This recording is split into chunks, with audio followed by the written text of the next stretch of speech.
Yes. Good evening, everybody. Dear learners, from today, your BECC 133 class is going on. So, participate in this web e-class more and more in numbers. So, from now, Madam will take class. Madam, you are welcome to this virtual class. So, welcome, Madam. Go on. Thank you.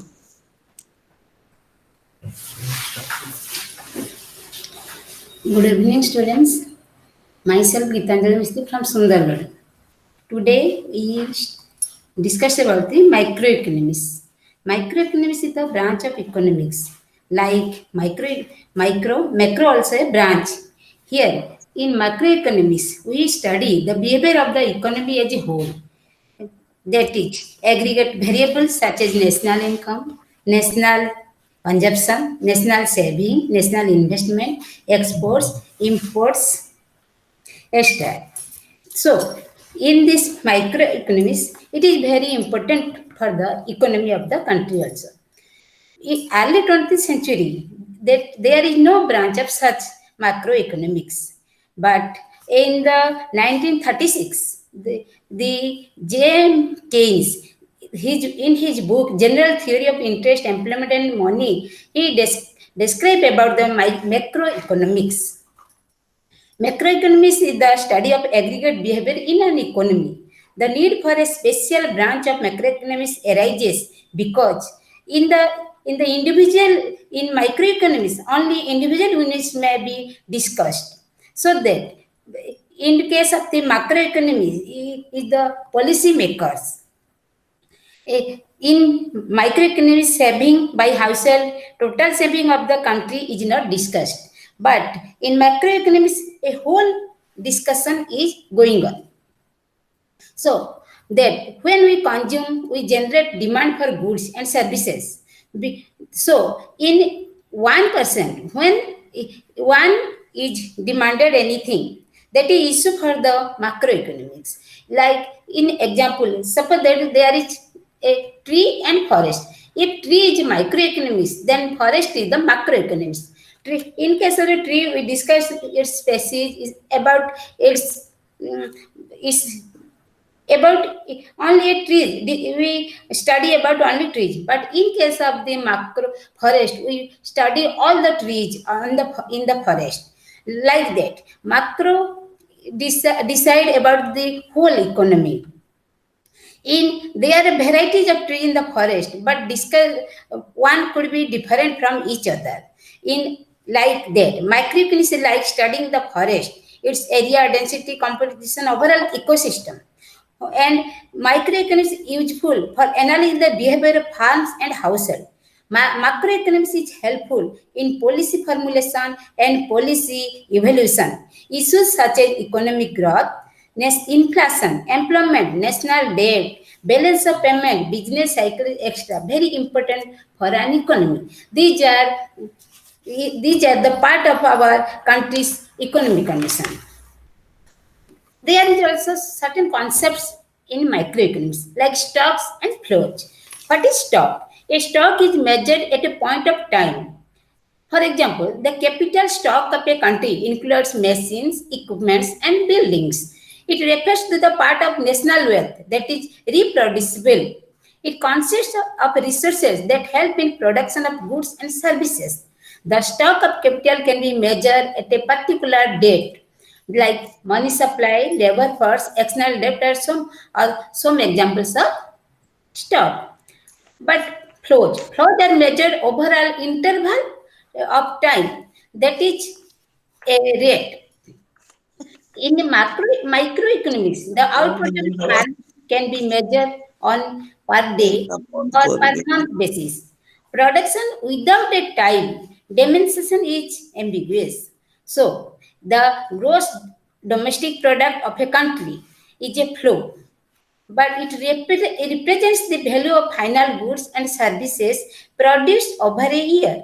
Income, expenditure, saving, investment, consumption, profits, borrowing extra are the examples of flow because they are measured over an interval of time.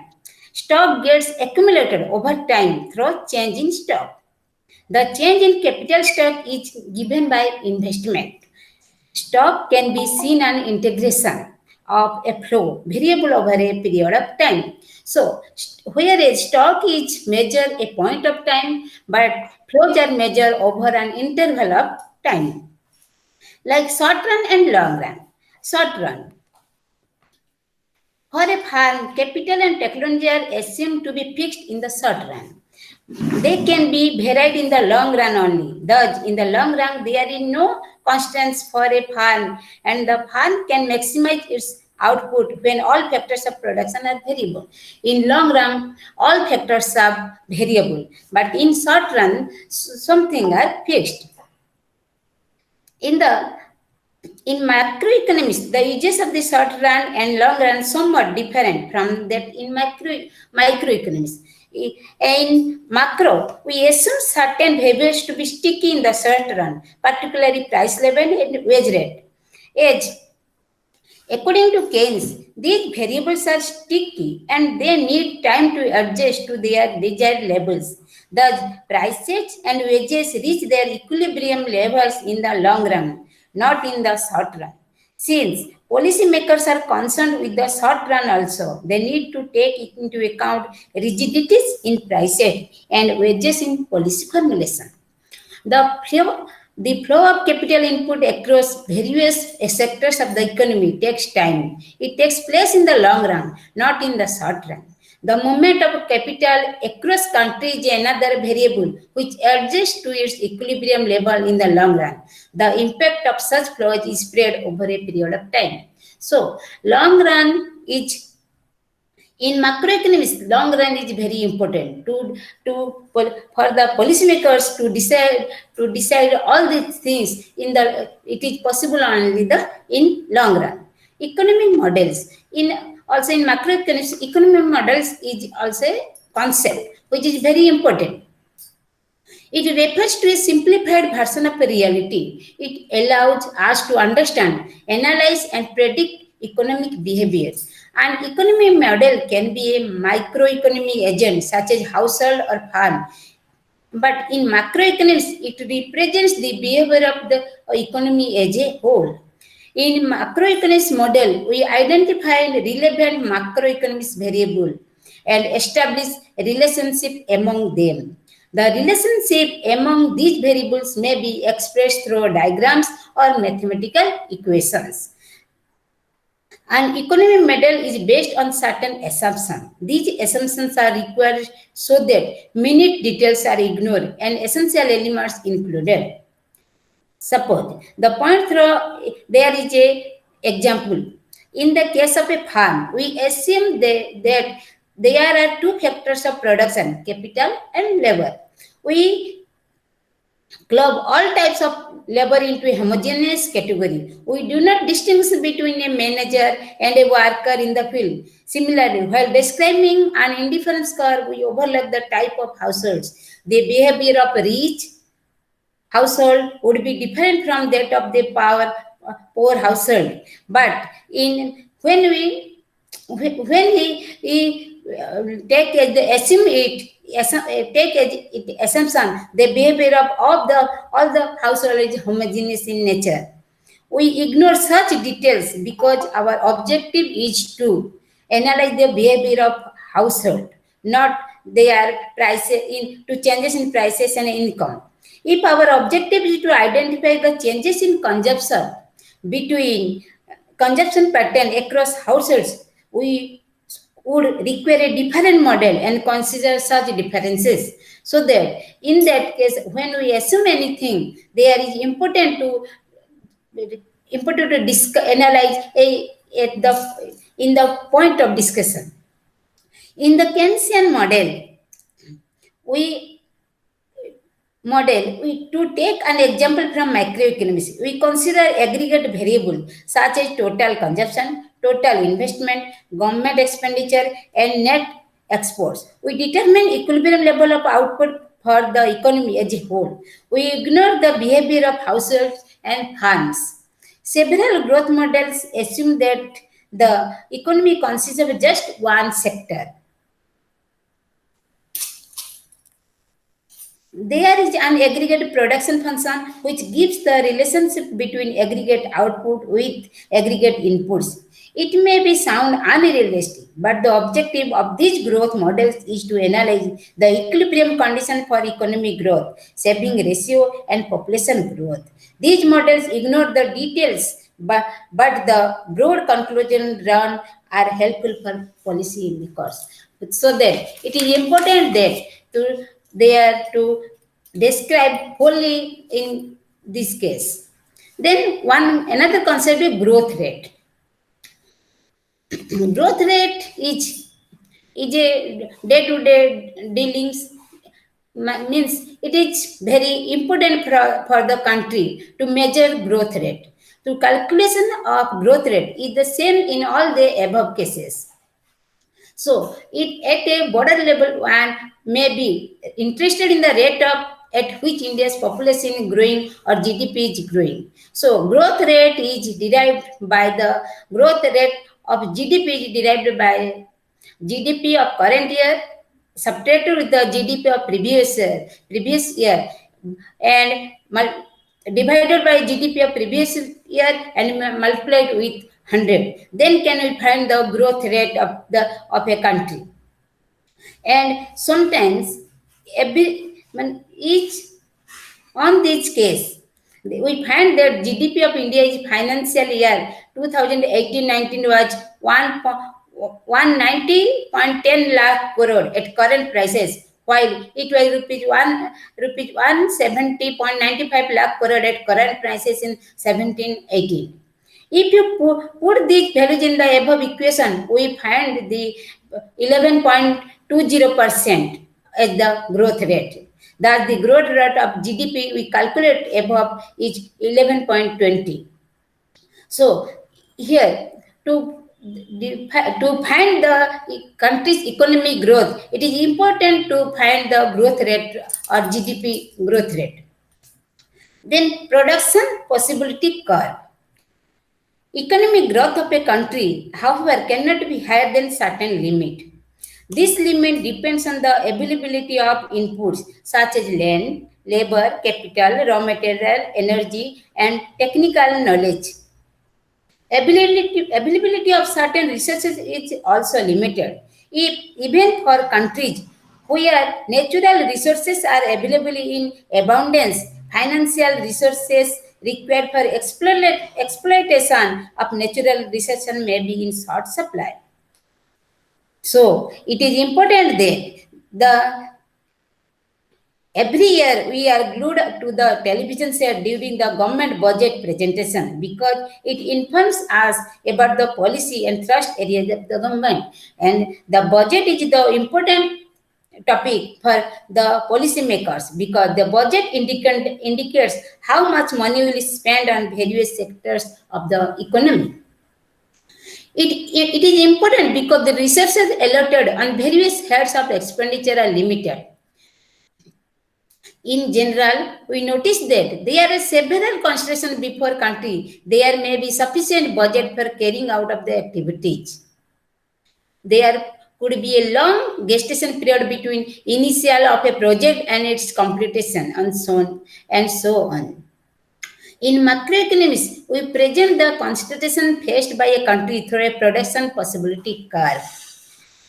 Let us assume that the country produces only two commodities, one capital good and another is consumer good. The PPC is concave to the origin. PPC means production possibility curve, which indicates that more of one commodity can be produced only if the production of the other commodity is reduced.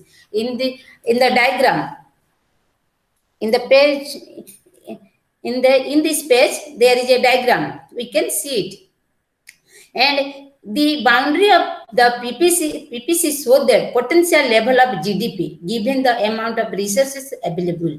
The combination of goods and services that can be produced could be different.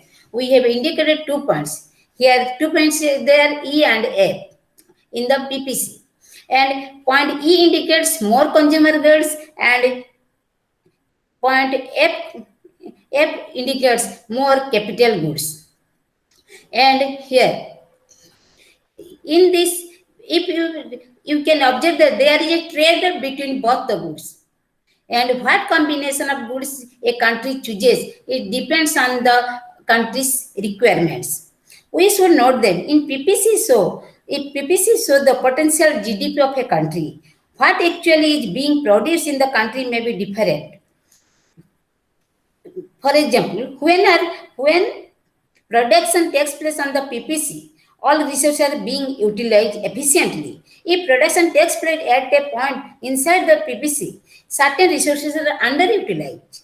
And a point outside the PPC, that means it is not attainable. If the country is operating a point inside the PPC, there is come to a output gap. Output gap is equal to potential output minus actual output.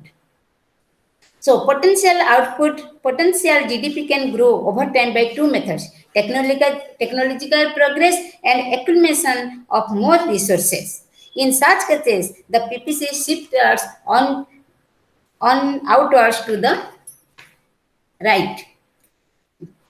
In case the PPC shifts sufficiently outward, point G could be achieved. When a country's PPC shifts outward, the country observes economic growth.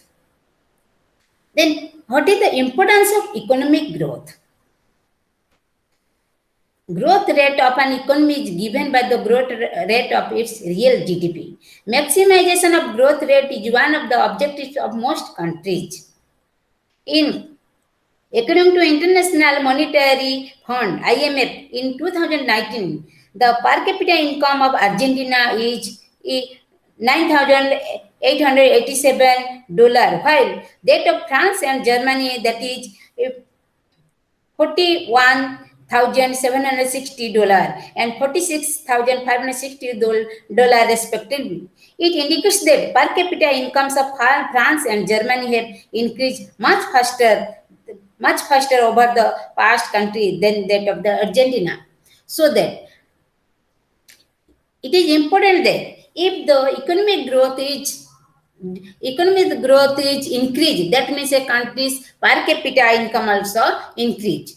So growth rate of like that, growth rate can be measured through in the rule of 70. What is rule of 70? It indicates the number of years takes to double your money. If you save 1,000 rupees in a bank and the rate of interest is 1% per annum, your saving will take 70 years to double. To be rupee 2,000, if the rate of interest is 7%, it takes 10 years to double. The formula is that 70 by rate of interest. That the same rule can be applied in GDP and per capita GDP of a country. If per capita GDP of a country is growing at the rate of 5%, it takes 14 years for the country to double in its per capita GDP. If growth rate in per capita GDP is 10% per annum, it will double in 7 years. So, like that, you can imagine how much difference a higher growth rate can be bring to per capita GDP in the long run. Economic growth is important because it leads to increase in income of people, which in turn leads to higher consumption and saving. Secondly, there is increase in tax revenue of the government due to higher income and output. Third, increase in GDP leads to fall in unemployment as more workers get employed. And fourth, increased government expenditure leads to improved public service. So, economic growth is very important for a country. While economic growth indicates increase in GDP, economic development is a much broader concept. Whereas economic growth means only increase in GDP, but economic development means Improvement in basic facilities such as health, education, electricity, drinking water, absence of poverty, etc. Such improvement is possible if there is economic growth. So economic growth important, like that economic development is also important. Economic development gives us infrastructure development, whereas economic growth gives countries economic development, economic growth in per capita income growth. Like another concept is inflation and unemployment. Inflation, inflation and unemployment is always you see in the newspapers. Increase in either of these variables creates miseries in people's life and much concern for the policy makers. Inflation is defined as the increasing in the general price level. But if price level goes up, if price level grows up today but falls tomorrow, that is not means that is the inflation. The term general price level is also important over a period of time. Prices of some commodities may have gone up while that of some others may have actually fallen. So general price level is also important because it is measure some prices of the commodities gone up but some are actually fallen. As a result, on the whole, the average of these prices may remain constant or even go down. Similarly, if the price of a group of commodities which constitute a small fraction of the total value of output of the economy would go up, then again it might not be inflationary. The effect of rising prices of such commodity might be too small so as to affect the average price level of all the commodities. So that inflation is a macroeconomic phenomenon and is not concerned with the rise in the price of a particular commodity or a small group of commodity. When there is inflation, the purchasing power of people declines. Inflation has a differential impact on various sections of society. While salaried groups are hit adversely, producers and traders stand to gain during period of inflation. Very high inflation, that means hyperinflation, puts everyone's budgets is in disorders. Like inflation, unemployment also another social level. In economics, when we refer to the term unemployment, we mean involuntary unemployment. That means a person is looking for a work but not able to find a job. A person who is not looking for a job cannot be considered as unemployment. At any point of time, certain fraction of workers between jobs, such unemployment is transitory. However, there are time periods when unemployment rate is quite high. Unemployment is bad on two conditions. It results in loss of income for the unemployed. There is wastage of valuable human resources. So that it is generally observed that there is a trade-off between inflation and unemployment, at least in the short run. If the government wants to decrease the rate of unemployment, the economy has to tolerate a high rate of inflation. Similarly, if the government wants to control inflation, the rate of unemployment may increase. So it is observed that there is trade-off between both. Then business cycle. Another concept is business cycle. There we see that ups and downs in economic activity for any country. While growth rate is high in certain periods, it is low in other periods. It is generally observed that there are alternating phases of high and low growth rates. Such phases growth are called business cycles. There are four phases of a business cycles: expansion, recession, depression, and recovery. The duration of business cycle can vary from 2 years to 12 years. Business cycles are synochronic. Depression or contraction occurs simultaneously in most industries or sectors of the economy. Recession passes from one industry to another, and chain reaction continues till the whole economy is in the grip of recession. Similarly, prosperity spreads through various linkages of input-output relations of demand, relations between industries or sectors. In business cycles, we observe that several interrelated variables move together. Fluctuations occur simultaneously in the level of output as well as employment, investment, consumption, rate of interest, price level, etc. The immediate impact of recession or expansion is on the inventories of goods. When recession sets in, inventories start accumulating beyond the desired level. In response, producers cut down on the level of production of goods. In contrast, when recovery starts, aggregate demand picks up and inventories go below the desired level. So, business cycle is international in character. Once started in one country, it spreads to other countries through contagious effect. The adverse impact like that, it resulted in widespread unemployment, poverty, misery among a large section of society in many countries. In recent years, during 2007-9, often it is referred as the Great Recession. Most countries witnessed a phase of severe recession.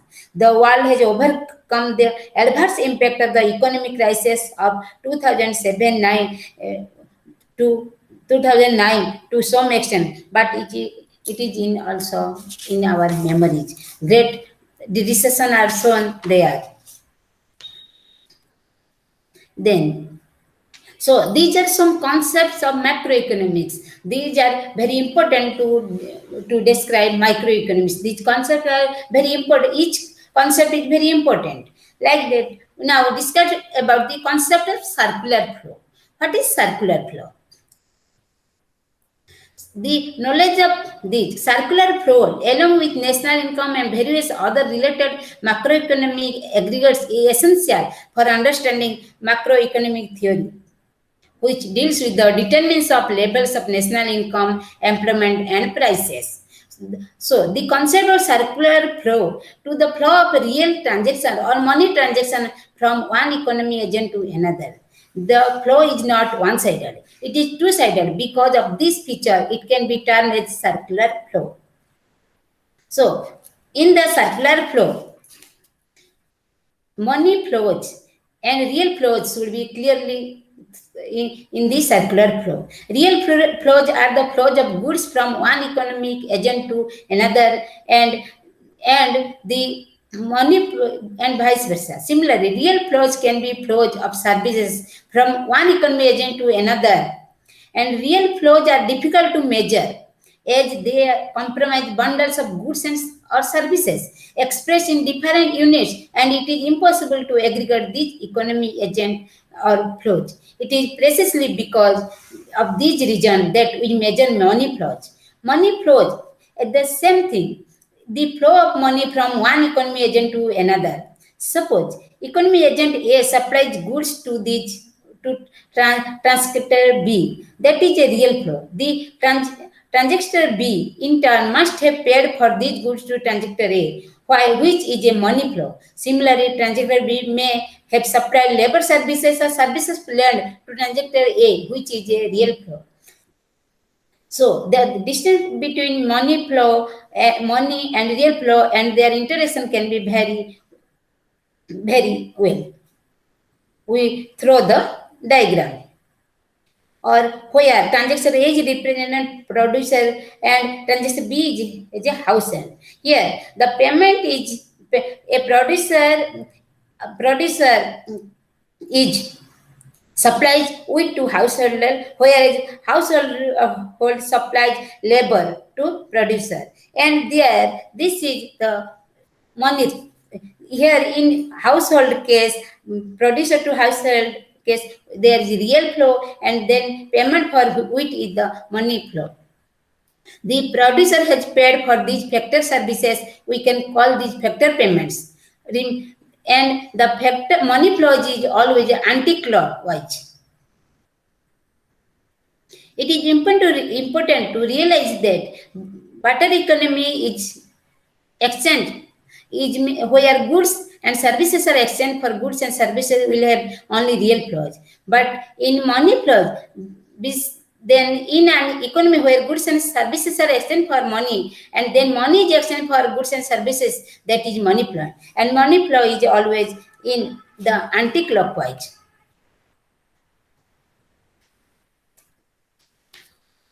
and money flow in the two sector model. Two sector models, there is only two sectors, enterprises and household.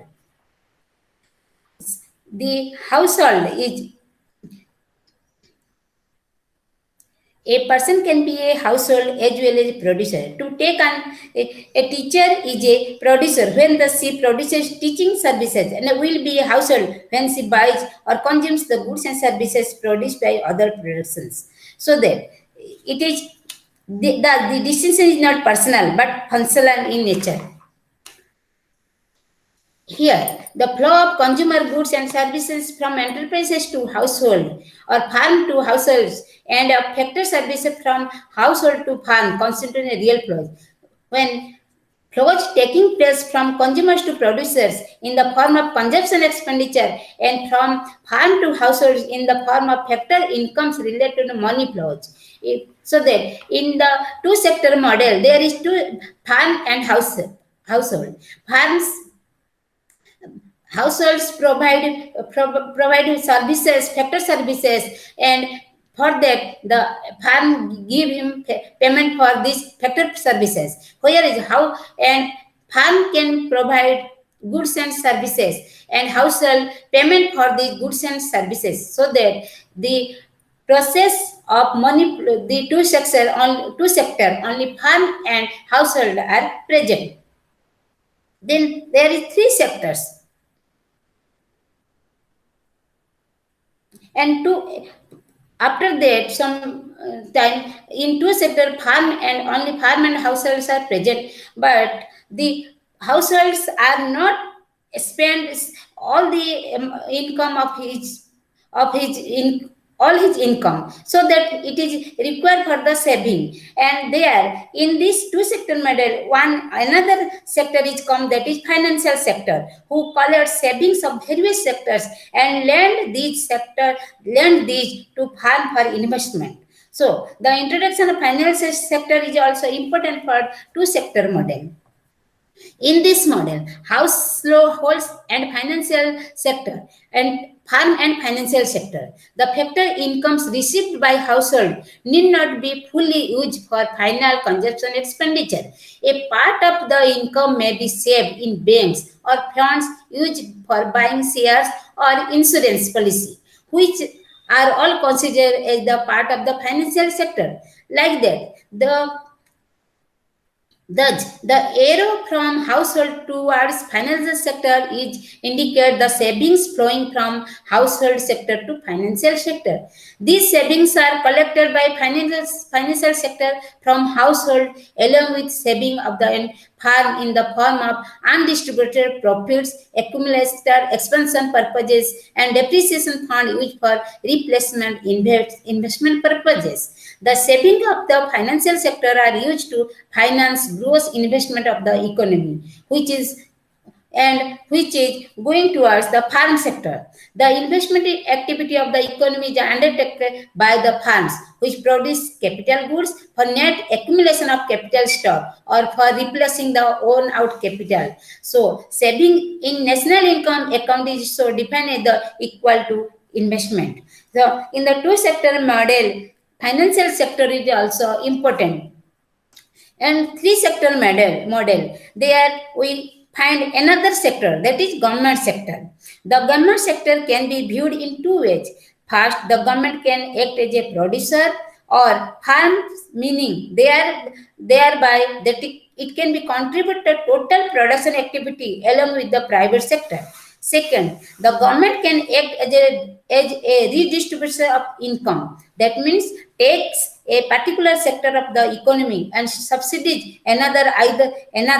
either by giving cash help to the farm or offering transfer incomes in the form of old age pensions or unemployment benefits to households. The government production activity can be categorized as general government, where the government produces primarily services which are collectively consumed, and this can take the form of police or defense services which are ordinarily not available for sale. Instead, they are consumed collectively. The government has undertaken departmental and non-departmental enterprises which produce goods and services for sale in the market are grouped in the category of firms. Therefore, general government is only an activity of the government as a redistributor of income or producers of services which is meant for collective consumptions. In this flow, in the flow between farm, house, and financial sector can be same as the two sector model. Here, if the government expenditure on transfer incomes, subsidies, or maintenance of collective services is more than the tax revenue raised in the form of direct personal tax, indirect taxes, and corporation taxes, saving is negative. On the other hand, if government expenditure were less than the tax revenue, government saving contributed by the government sector would be positive. So, in the three sector model, farm, financial sector, households, and government are present.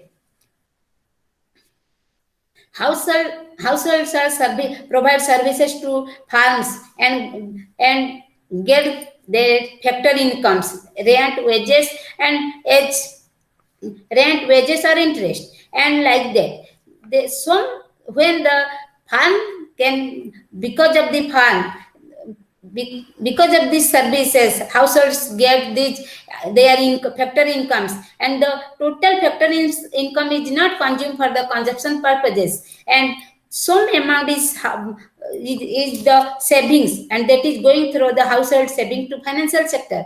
Like that, farms also some amount is saved in the financial sector, that is farm savings, and government find the transfer incomes to household sectors and take their direct personal taxes and take personal taxes for government, and government provides subsidy to the farms and take corporation taxes through the farms.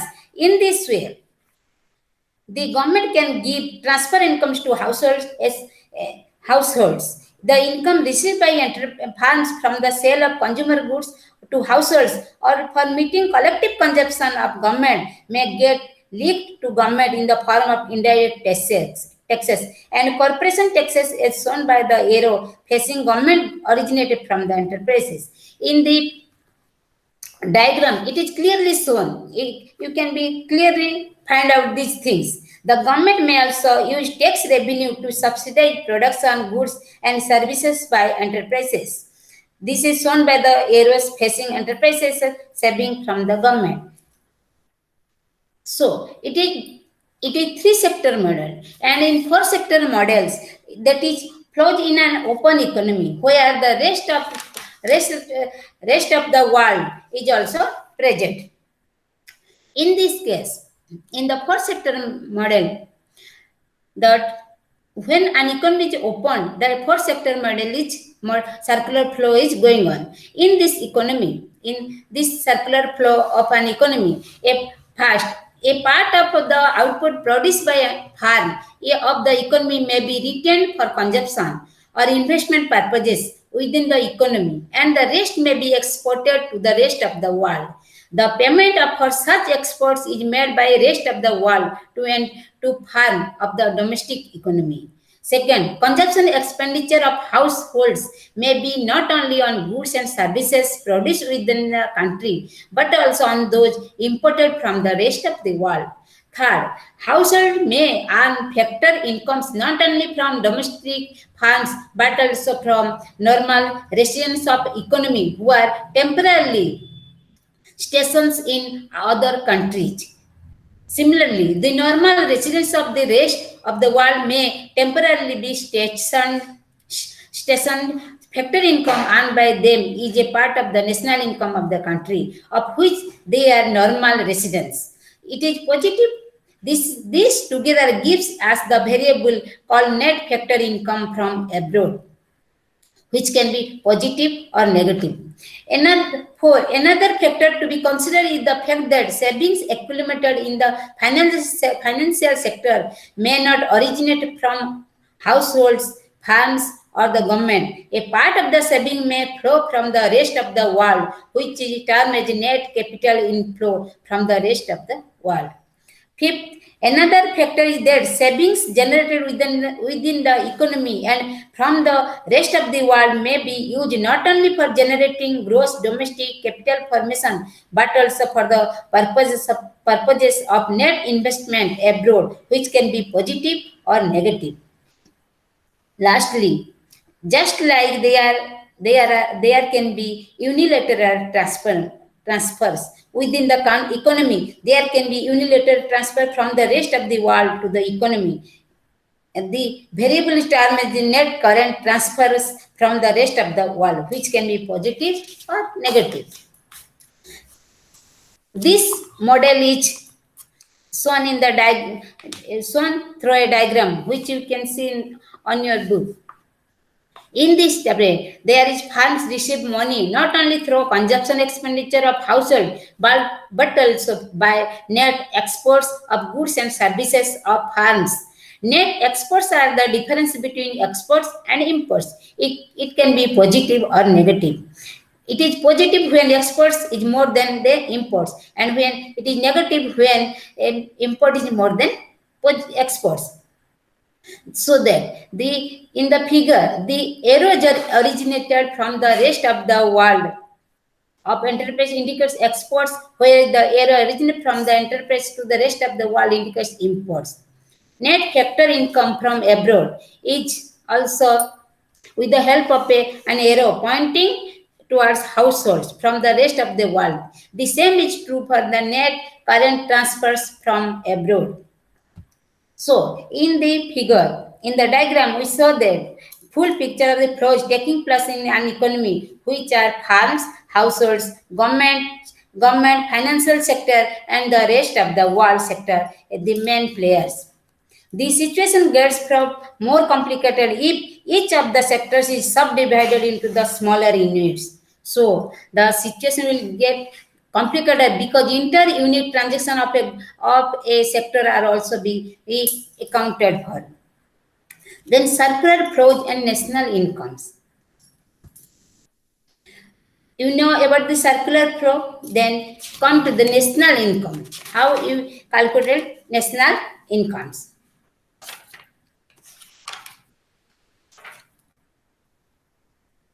National income is important for the country to describe the country's growth.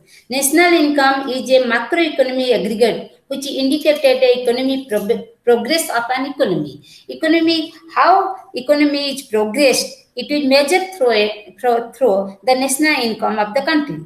There are a number of other related concepts which are equally important and we should clearly understand. So, in this national income, first, gross national product at market price.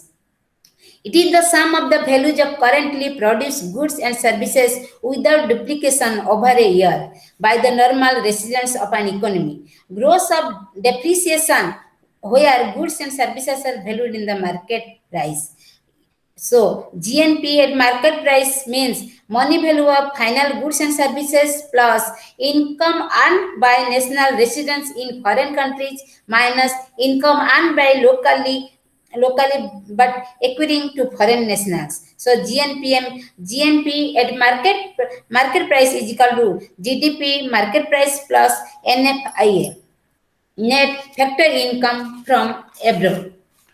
Like this, another concept for national income is GNP at factor cost. It is the sum of the value of currently produced goods and services over a period by the normal residents of an economy when goods and services are valued at factor cost. So, GNP at factor cost is equal to GDP factor plus NIFA. Then net national product at market price NNP. It is the sum of value of currently produced goods and services without duplication over a period by the normal residents of an economy, net of depreciation where goods and services are valued at market price. NNP at market price is equal to GNP market price minus depreciation. Here, net national product at factor cost, NNPFC, it is the sum of value of currently produced goods and services without duplications over a year by the normal residents of an economy, net of depreciation, where goods and services are valued at factor cost, market price minus net indirect taxes. Here, NNP at factor cost is also like NNP at market price. Then gross domestic product at factor cost. It is the sum of value of currently produced goods and services without duplication over a year within the domestic territory of an economy, gross of depreciation valued at market price. Here, the depreciation is included in GDP, but in case of GNP at market price, the depreciation is excluded. It is the sum of value of currently produced goods and services without duplication over a year within the domestic territory of an economy, net of depreciation, where goods and services are valued at market price. In the case of the NDP, GDP at market price minus depreciation, or NDP is equal to NNP, net national product at market price minus net factor income from abroad. Then gross domestic product at factor cost. It is the sum of the value of currently produced goods and services without duplication over a year within the domestic territory of an economy. Gross of duplication where goods and services are valued at factor cost. Then the GNP at factor cost equal to GNP at market price minus net indirect taxes, and also NNP at factor cost equal to GNP at factor cost minus depreciation, and NDP at factor cost minus NNP at factor cost minus net factor income from abroad.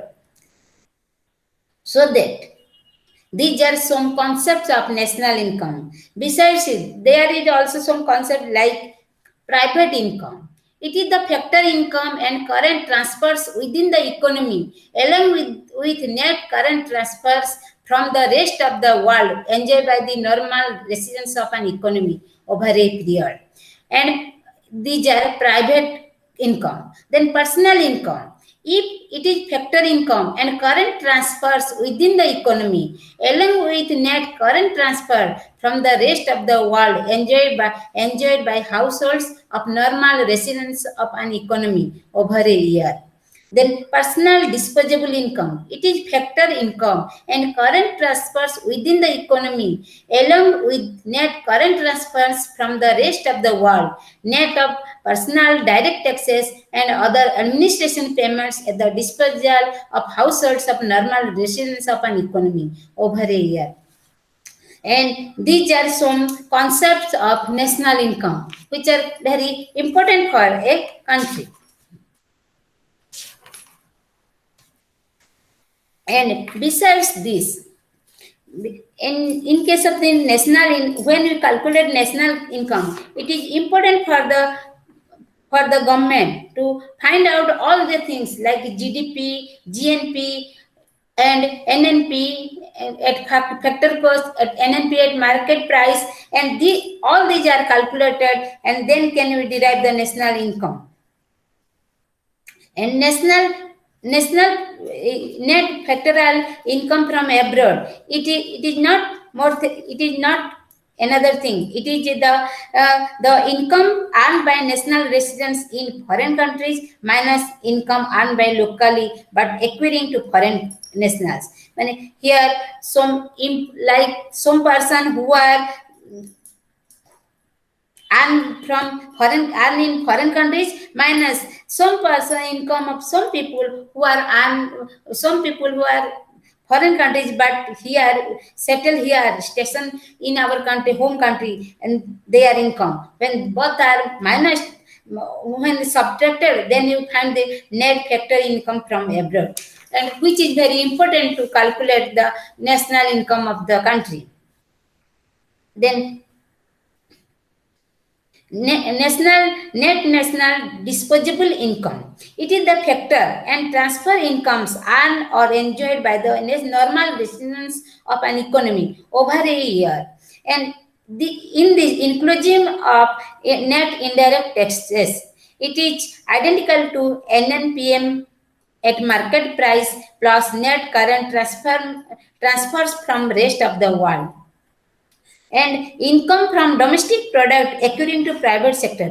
It is the factor income enjoyed by households and private corporators sector in an economy over a year.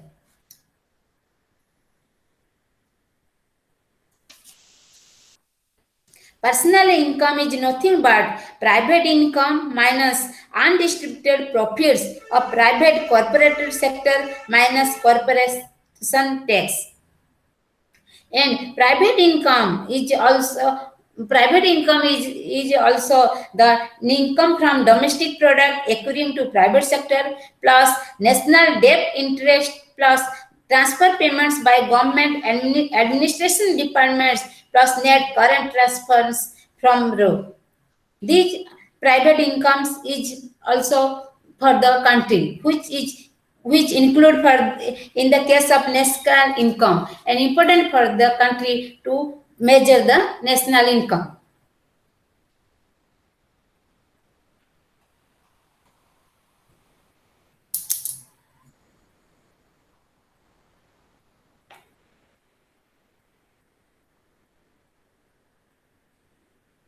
Net national disposable income is the NDP at factor cost plus NIT plus NFIA plus net current transfers from rest of the world. This is NNDY. So to measure the national, to calculate the national income, these concepts are very important. Among them, national income is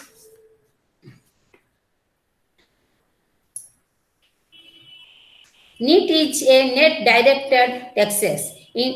That means indirect taxes minus subsidies. That is net direct taxes. It is also important concept to calculate the national income. And national income at the household and household supply factor services to enterprises to produce goods and services. These factor services can be supplied by four sectors of production: labor, land, capital, and enterprises are to be remunerated in the form of wages, rent, interest, and profits, respectively. So, national income is edge flow of final expenditure. It is national income concept is a flow concept.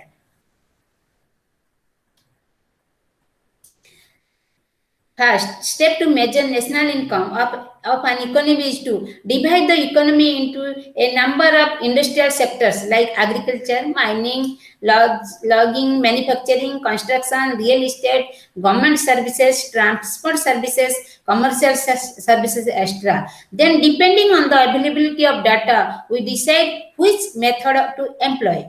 For example, in agriculture and manufacturing sectors, production figures may be more readily available, and thus we find out the contribution of these sectors by employing production or value-added method. For construction sector, expenditure figures may be more easily available, and its contribution to national income can be estimated by using expenditure method. Finally, for services sector, figures of incomes generated during a year are more easily available, which necessitates the employment of income method. These three ways of measurement in three ways: expenditure method, income method, and the production method is important for calculating national income. So, in reality, the request information may not be available, because of which we are forced to employ a combination of these three methods to measure national income of an economy.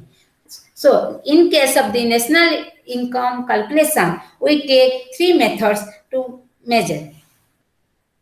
To detail about these things, we can tomorrow know about these details, and tomorrow we discuss about the national, how we calculate the national income of the country, and which methods are applicable in case of the national, to calculation of national income. So today's class is over. Any doubt?